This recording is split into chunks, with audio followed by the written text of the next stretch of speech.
All right, I know it's going to be a good day when we start off like this. Or what? Well, hang on. Those sound kind of different. Hello, I'm Robert, and you're always welcome here in my biz little shop. On today's episode of What's on My Workbench, we're going to open this up, see what we got in here. We've got a fun project planned for today. I hope you enjoy following along. All right, I'm feeling a little festive today. I ordered these bells. These came from Weaver Leather.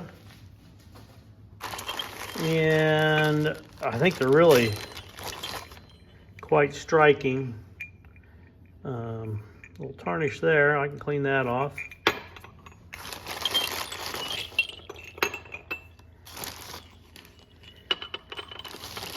Got 5 bells here, and I'm going to make a leather strip that hangs on a door. I guess it could go a lot of different places. Maybe you hang it on the wall. It'll be pretty when I'm done with it, and there's lots of options. So let's set these bells aside and grab some leather, and I'll show you where we're going to get started. So I went to my odds and ends bin here, and I've got a couple pieces of leather.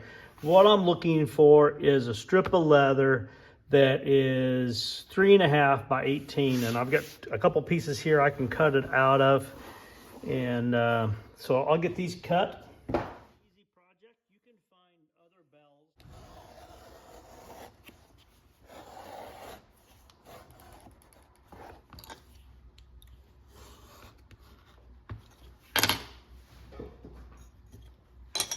bells. Okay.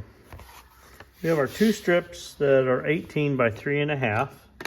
You know, while I'm here, let me round these corners here a little bit.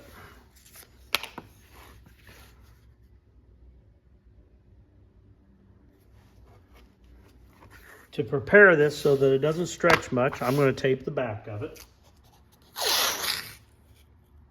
I'm just going to tape around the outside edge because that's where I'm going to be tooling. It helps keep the leather from stretching.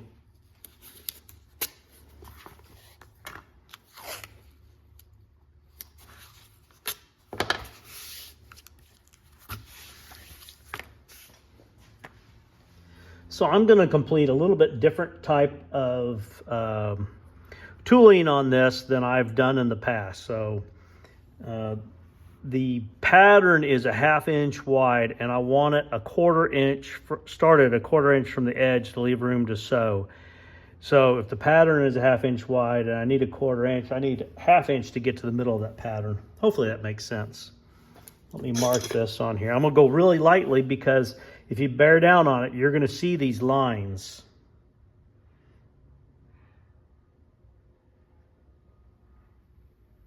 And I'll be able to use a modeling spoon to make some of that go away. This leather is just about returned to its original color, so it should be ready to start tooling. And this area here, the bottom, is kind of tight, so I want to lay this out and see how it's going to go. So I'm going to, if I do that, I think that's the right distance from the corner to meet the other one.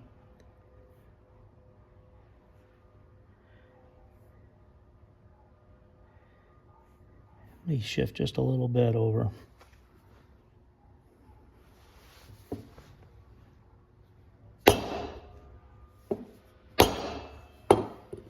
Okay, then I will come back through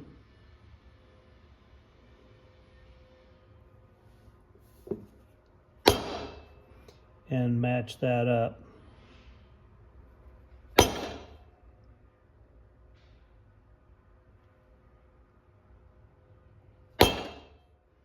This will be our design.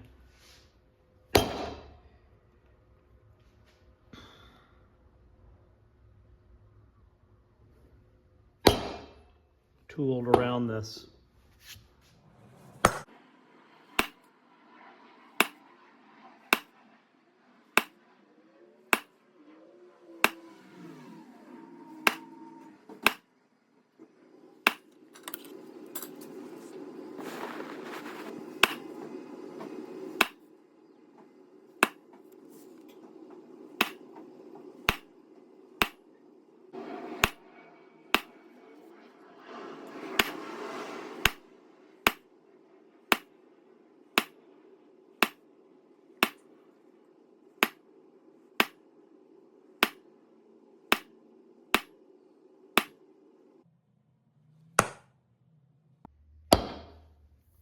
Okay. I think I'm going to just leave it like that. You could add other details along here as well. And I'm going to take my modeling spoon here,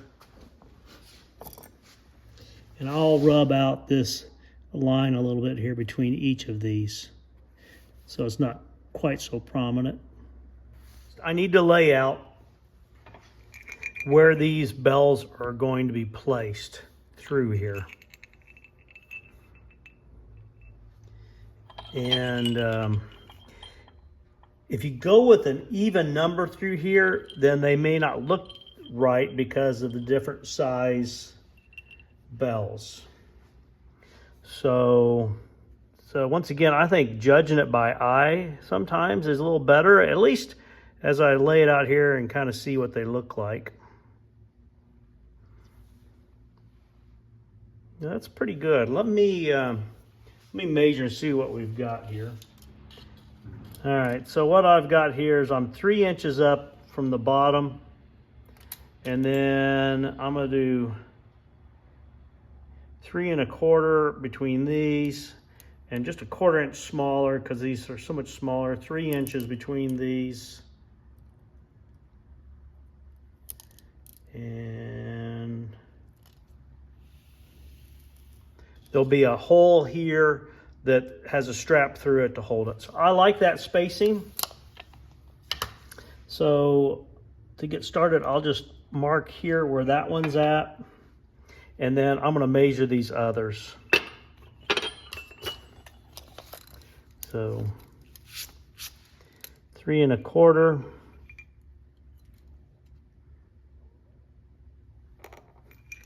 I'm gonna use a small bag punch to make the holes that these stick through.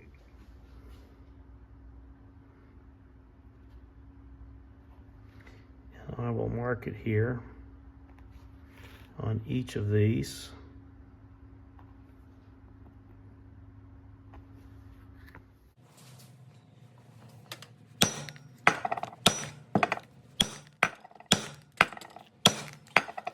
So you could decorate this lots of different ways. If you didn't want a tool around here, you could put little spots here. You can put a brass color, or you could use festive colors. You can find so many different spots. You could dress this up however you wanted to. There's numerous ways you could do a stitching pattern on here as well. The face I'm going to dye, and the back I'm not going to. Even with the resin on there, it probably wouldn't make a rub mark on the wall, but there's no good reason for the back to be dyed. So I'm just going to dye the face of this, and then I will sand the two edges together. So instead of trying to figure out how to color this, I'm going to leave this edge natural. So when I dye this and then I do my edging, I'll be removing any color that gets on there. If it gets sloppy here, you could always dye the complete edge on it, but I'm going to try the other way. I like that natural edge look as well. So I'll pull this tape off of here.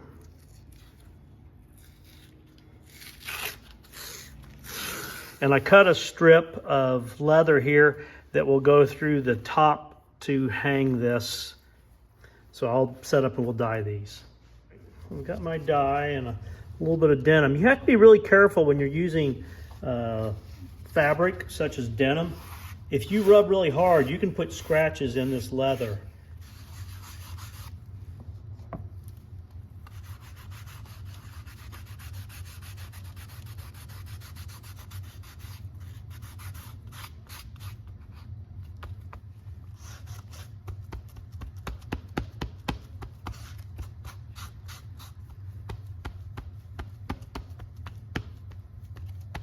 A piece of sponge would be another option as well. All right, let's get this evened out here.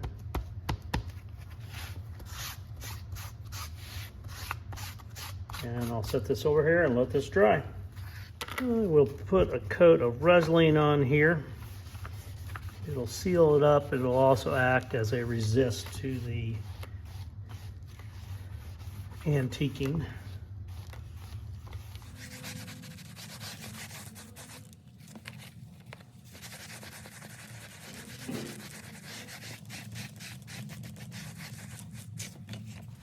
All right, we'll set this aside and let that dry. I'm not sure this is really going to need it, but I'm going to go ahead and use some antiquing on this, and I think it'll help highlight the tooling that I did.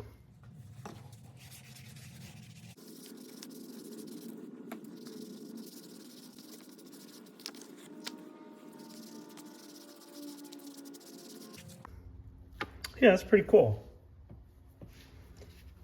I've seen other people use colors. If I had some blue or something, I think that would really look cool with this color. But I think it just helps to bring a little definition to the tooling. After this has had a chance to dry, I'll buff it, remove any that's on the surface, and we'll put one more coat of sealer on there. And I might wait to put the sealer on there until after I have it assembled. I think it looks pretty good. This is the back side. I'm going to go ahead and oil this a little bit.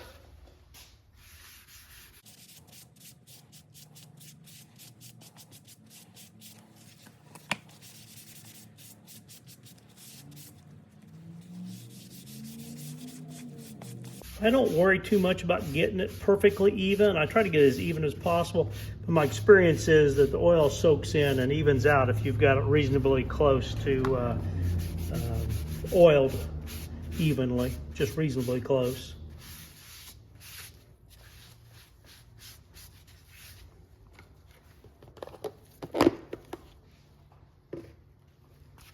While that is drying, I'm going to make myself the 2 loops that I need to hang the bells on a doorknob.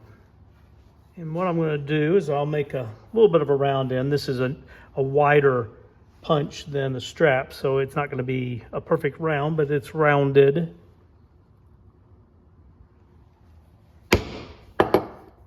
And I did a little figuring, and I need one strap that is 5 inches long and one that is 6.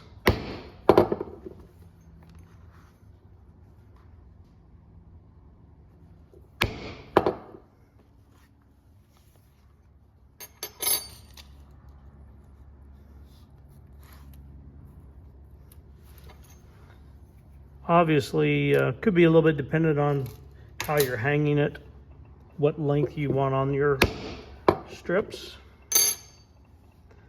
Let me look at this. You know, I'm gonna make it 7 on the one of them.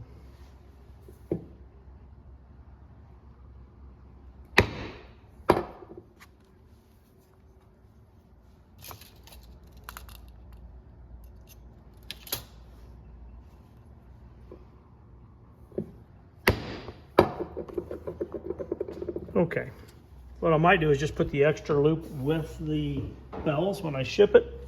That will allow the person that's using it to decide how they want to install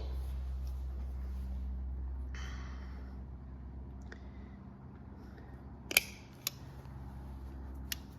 And I'm going to use a Chicago screw. This will allow the person to adjust it easily. If it needs to go through a loop on a door or whatever, they'll be able to do that as opposed to a double cap rivet or a post rivet. I think it'll make sense here once I get it installed.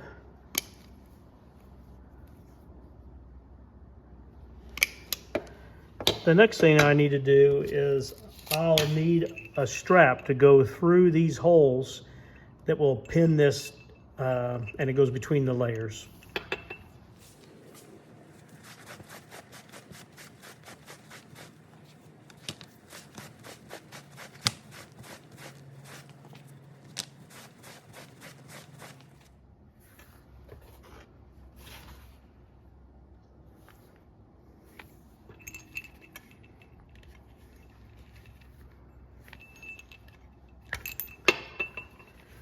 So I've got a piece of lace here. It's not specifically cut lace. This was some I trimmed off of some straps. I wanted to change the width of it, and it will go through the hole here with a little bit of effort. I think it'll do a good job to hold that. And it needs to go, I'll start down here about an inch below this hole here and go to about an inch above that hole. You know what? I'm gonna go ahead and cut this long, and I can trim it obviously once I get it installed. Then I'm going to also cut it at a little bit of a point to make it easier to weave through.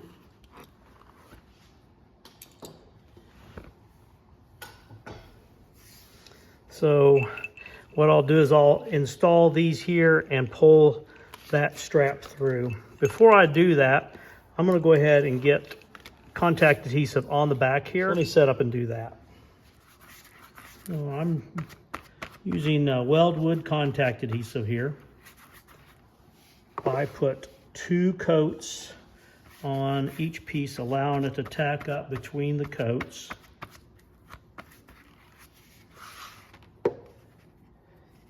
It does a good job for me that way.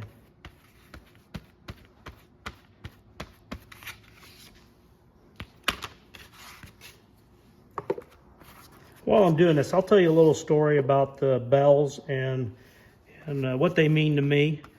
I grew up on a farm in Indiana, and on our back doors was a set of brass bells. And whenever I would hear that noise, it just always reminds me of home. So a few years ago, I tracked down bells just like these, and I made them for my kids to hang on their door, and my hopes was they would think of home when they heard those. Anyway, a little bit sentimental, I suppose, but whenever I hear those bells, it takes me back to the farm days as well as our current homes. Like I said, after maybe a long day at work, the kids come home, and when they open the door, they hear those, and maybe it's a point of comfort for them to hear the bells and think of home. Anyway, there's my corniness for the day.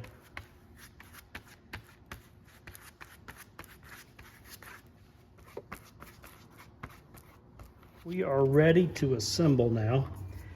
The next thing I need to do is decide which way this goes in. Does it go in this way or this way? If it's this way, then the number's upside down. If it's this way, then they all say no for number. So, but I think that's the right way. So I'll push this first one in.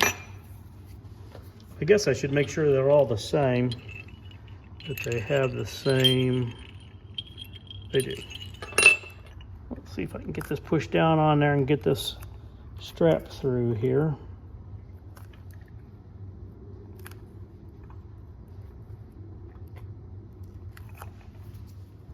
I cut a much longer taper this time, hoping that I could get more to get a hold of on the other side.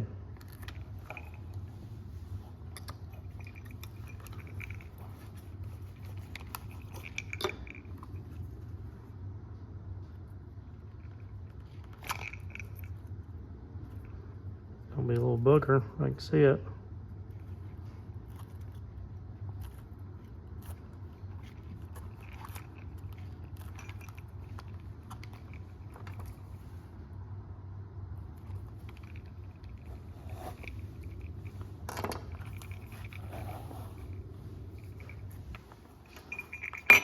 I'm going to leave a little extra so if I pull against it, I don't pull it out of there. And the next one goes in there.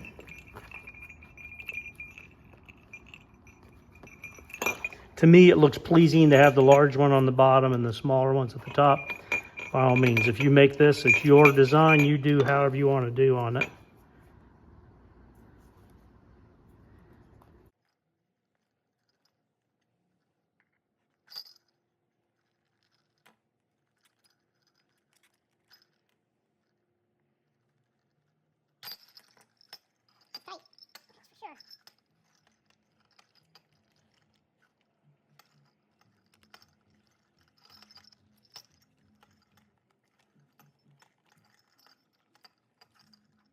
I'm going to go ahead and pull it up a little bit here.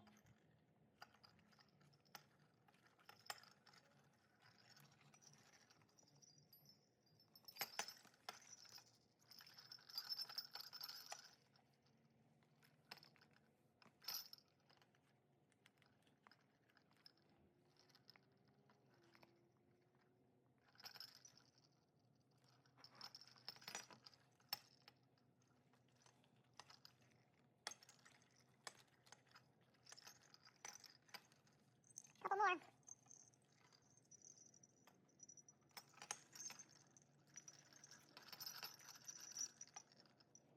I haven't been paying attention. I hope I've been on the screen most of the time here. But you get the idea here. One more.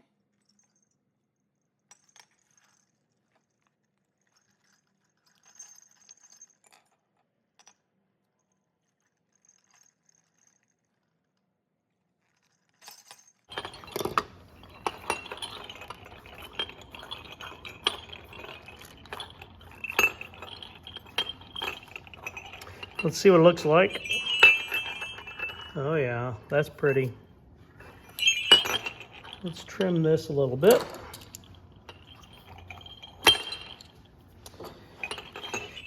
And we'll line her up here with the back.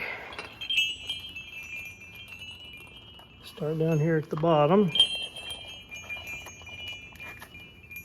Only because I started at the bottom with the other process. Line up these sides. You might not sit perfectly flat with the leather sandwich between there. So I want my sides lined up.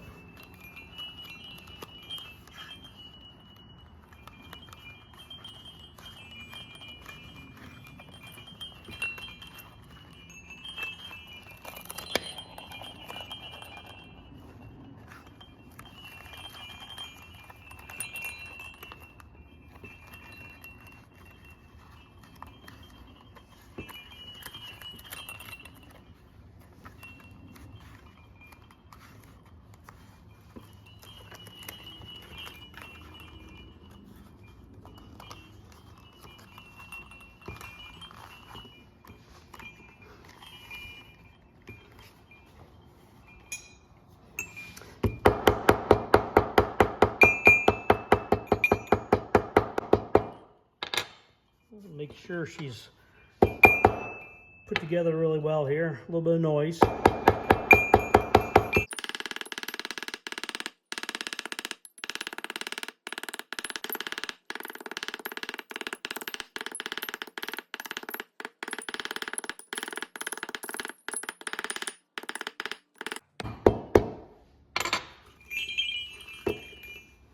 little more work along here. I want to, like I said, I want to make sure that that leather doesn't get a chance to slip.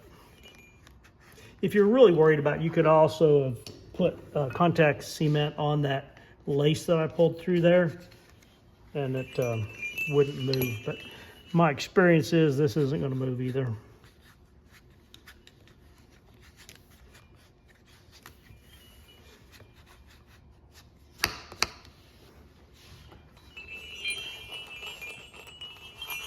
Okay, I need to make the hole here that this is going to go through.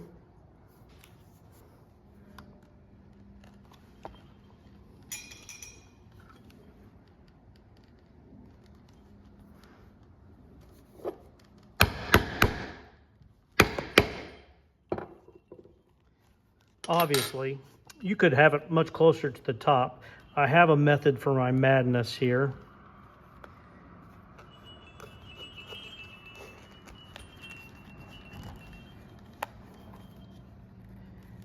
That will go like that. The other one will go the other way. All right, before I put this on there, I need to sew around this. Typically, I'm looking for a place that's less visible. So I would think maybe down here somewhere for the sewing. But what I'm gonna do is I'm gonna do it up here in the center of the top so that when this strap is on there, it'll help hide the double threads there. And once I get done, I'm going to do all the edging on this as well. I've got this set on 4.5 on the stitch length.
I'm going to use a number 3 Ron's edger here and round these edges.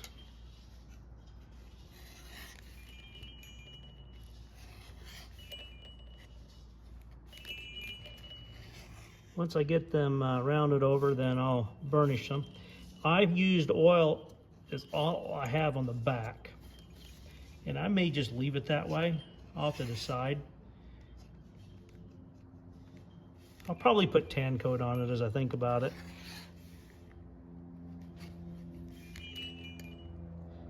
One reason why I didn't use any color on the back is that if it rubs on a door, I don't want to potentially leave color behind.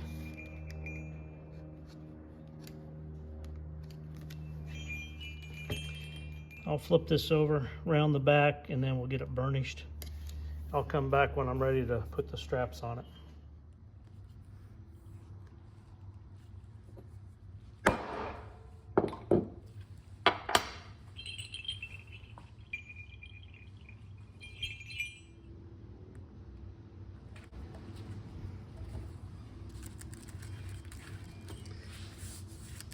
In the end, I decided to go with tan coat to seal this up. I like the lower sheen of it for this project. I'll use it on the edges and on the back, and obviously to seal in the antiquing that I did. I'll wipe any residue off the bells here in a minute when I get done applying it.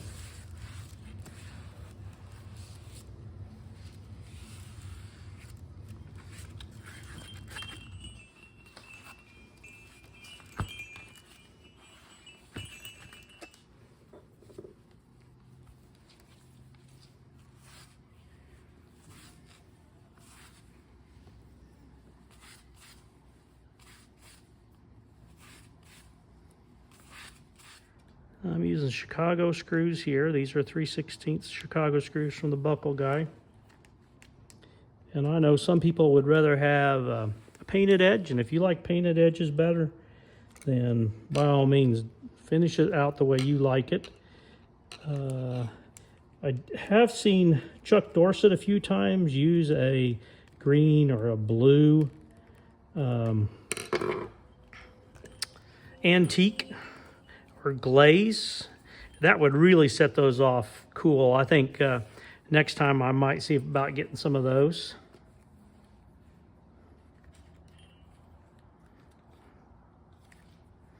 I'm gonna go with the longer one on this. I think I don't know if I can fit it over the doorknob or not. Oh yeah, I can. I'll go with the smaller one. So I'm gonna use this smaller one here. I'm gonna send this one with the bells to the person that gets those.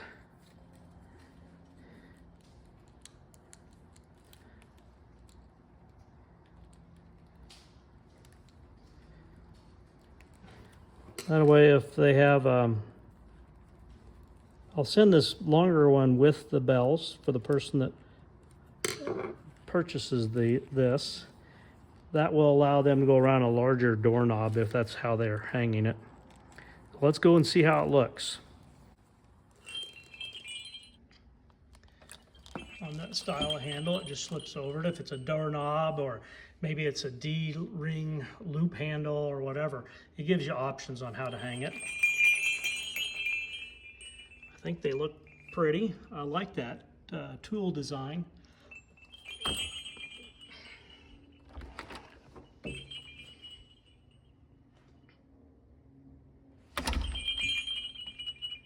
Sounds like home to me. Here.